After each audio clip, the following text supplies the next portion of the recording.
Hey, do you have problems getting contracts signed? Watch this video and I'll show you how I get mine signed.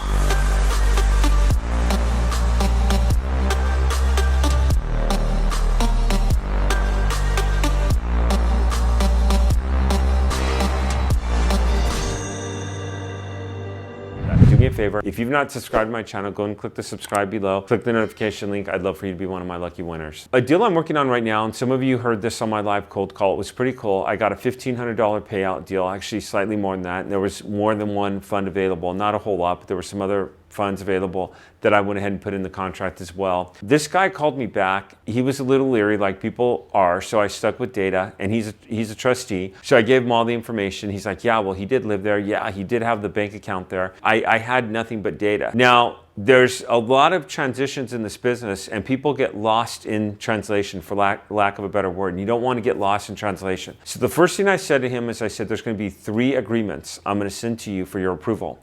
Again, I use the word agreements, not contracts. That's huge. You've heard previous videos on that with me before. And I said, for your approval, that gives your client a sense of empowerment. I said, the first one is the Standard Investigators Agreement. And I explained it. I said, this is basically an agreement that will allow me to work with you. It'll allow me to go ahead and communicate with the state. It'll allow me to go ahead and get paid and do what I need to do and give you the information. You are agreeing to work with me. It'll be 10%. You pay nothing. The state will pay me directly. Some states you do collect from your clients, so just be careful on whatever state you work in. And the guy said, okay, that doesn't sound too bad. He said, I pay nothing. I said, you absolutely pay nothing.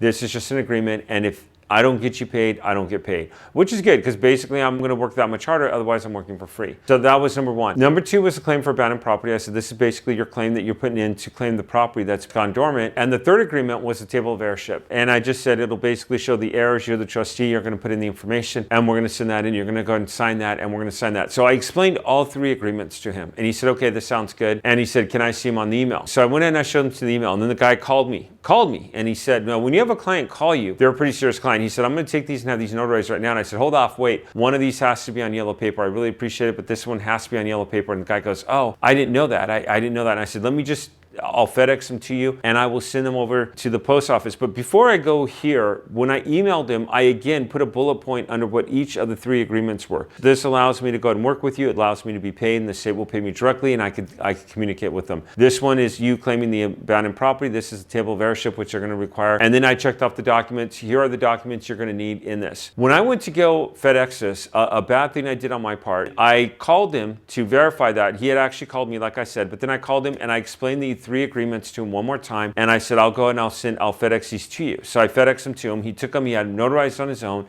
He said, I work right around the corner from a UPS. I'll just go have them notarized. Okay, great. He goes ahead and he has them notarized. He FedExed them back to me. So when I went to the FedEx, I realized the state that I work with has a PO box and you cannot send a FedEx to a PO box. They don't have that agreement. Unfortunately, they almost came in an agreement a while ago and they haven't, which sucks, but you have to do it. So I always send an envelope that they could just put in, send it directly to the state themselves. I didn't have one of those with me. So what I did is I went ahead and I put another FedEx envelope in there with my return address, and I was expecting him to call me on it. Before I could call the guy, he went ahead and he FedExed these back to me. His social security card, his copy of his driver's license, all the information. Now I'm handling very sensitive information here. I want to respect the fact that this guy has an identity that he wants to protect. So what I did is I just immediately put it in an envelope and got it to the state, where the state would have that and they have that documentation that they need. A lot of people say, oh, I have a problem getting the contracts back. You have a transition from one area to the other. So what I mean is you first speak to your client, you get a verbal yes. Okay, great. That's your first transition of going from there to getting them to sign the contracts. So now they have the contracts in hand. Then you have to either get the contracts back or you have to get them to the state and you have to get your clients comfortable with signing them. A lot of mistakes I see and a lot of do's or don'ts are people just send them and then they text or they email and they never talk to their client again. I honestly think the reason on that is that there's a fear of what if they come back and say no? What if they get moody? What if they tell me off? Well,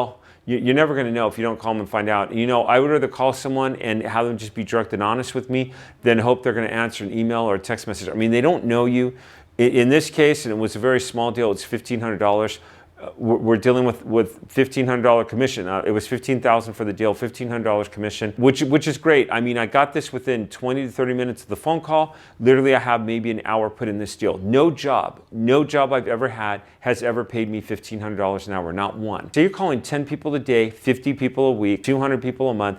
You should be getting deals and you should be getting them. So say you're doing the $1,500 commission and you get 3 of those a week. That's $4,500 a week. Most people don't make that in a month, let alone a week. Yeah, so it's a huge payday. I mean, $4,500 a week. Say you're making $4,000 a week, $16,000 a month. I mean, that's a pretty serious pay. I mean, that's some serious cash that you get from this business. The thing is, you have to treat this like a business, and you have to be doing the follow-ups, you have to be doing the phone calls, you have to be explaining things, and you have to be explaining to your client what they're signing, how they're signing it. You have to come across competent. You have to show them that even if it's your first deal, you have to be able to say, here are the agreements and here's what you're doing. And usually what I do is I have my clients send them directly to the state. So they go from because again, I would not send my driver's license and my social security card or one or the other, let alone both, to someone to sign. And I wouldn't expect that in return. So I try to make it as easy. This is going to the state, this will be processed at the state, and then you get paid. That's how I get contracts back. Hey, I want to thank you for watching. Do me a favor, like I said earlier, if you haven't subscribed, go and click subscribe, click the notification link, and I'll see you on the next video.